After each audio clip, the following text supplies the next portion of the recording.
இங்கே கோபமான சிவன் தன்னோட திரிசூலத்தை தூக்கி எறிகிறாரு. மகாவிஷ்ணு தன்னோட ஸ்ரீ சக்கரத்தை தூக்கி எறிகிறாரு. ரெண்டும் ஒன்றுக்கு ஒன்று நேராக மோதிக்குதுங்க. மோதின இடத்துல ஒரு பெரிய பிரளயமே ஏற்படுது. ஒரு பெரிய தீப்பிழம்பு ஏற்படுது. இப்போ சிவன் தூக்கி எறிஞ்ச அந்த திரிசூலம் மகாவிஷ்ணுவை நோக்கி போகுது. மகாவிஷ்ணு தூக்கி எறிஞ்ச அந்த ஸ்ரீ சக்கரம் சிவனை நோக்கி வருது.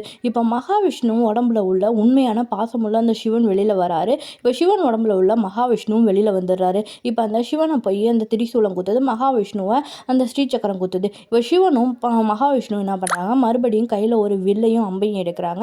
அந்த அம்பை சிவன் விஷ்ணுவை நோக்கியும் விஷ்ணு சிவனை நோக்கியும் எய்துறதுக்கு தயாராக இருக்காங்க.